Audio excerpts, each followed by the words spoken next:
Ya Raqib, Ya Mujib, Ya Wasi, Ya Hakim, Ya Wadud, Ya Muhyi, Ya Mumit, Ya Hayyu, Ya Qayyum, Ya Wajid, Ya Majid, Ya Wahid, Ya Ahad, Ya Samad, Ya Qadir, Ya Muqtadir, Ya Muqadir, Ya Muakhir, Ya Awal, Ya Akhir, Ya Zahir, Ya Batin, Ya Wali, Ya Muta'ali, Ya Bar, Ya Tawwab, Ya Dzal Jalali wal Ikram, Ya Muqsid, Ya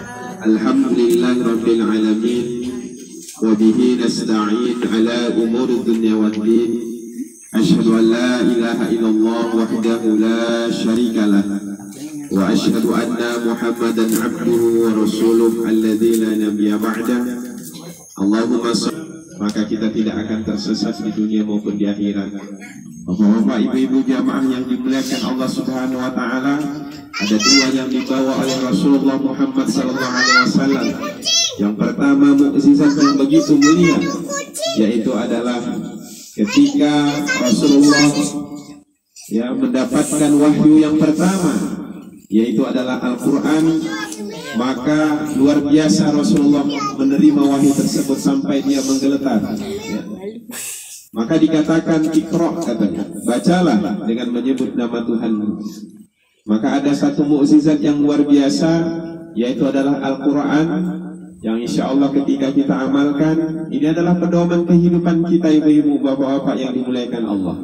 Jadi kalau Al-Quran, ibaratkan kalau kita umpamanya berjalan, kita ada tujuan, maka bagaimana cara kita untuk mencapai tujuan kalau kita tidak tahu arahnya? Maka seumpamanya kita bapak-bapak ibu-ibu kalau mau pergi umpamanya dari ini Semalar ke Tanjung gitu ya, kita baru-baru pertama kali untuk menempatkan kaki kita di sini umpamanya. Lalu bagaimana cara kita untuk dapat sampai ke Tanjung tadi atau ke tujuan tadi yang ingin kita tuju? Pasti kita harus melihat yang namanya apa Pak, kira-kira peta ya Pak. Peta ada tujuannya ibu-ibu.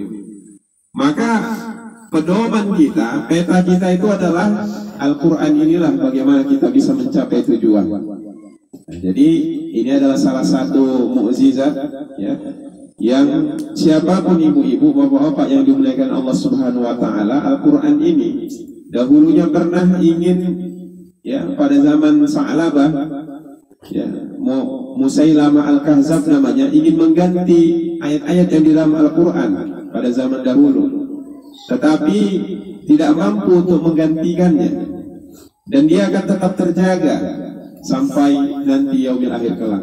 Kenapa? Karena ini bapak-bapak ibu-ibu yang dimuliakan Allah Subhanahu wa taala, Al-Quran ini sangat mudah sekali dihafal. Siapa di sini yang sudah hafal 30 juz? Ada surah Al-Fatir ini sangat penting sekali yang harus kita ingat, ibu-ibu yang dimuliakan Allah Subhanahu wa taala. Ini dia 3 golongan manusia, dan 3 golongan manusia ini juga bisa nanti diapakan kita kita ini kan kepada orang yang menghafal Al-Quran gitu ya, atau orang yang membaca Al-Quran dan orang yang menghafal Al-Quran. Di dalam surah Al-Fatir ini disebutkan Allah Subhanahu wa taala berfirman, A'udzubillahi samii'il 'aliim minasyaitonir rajim.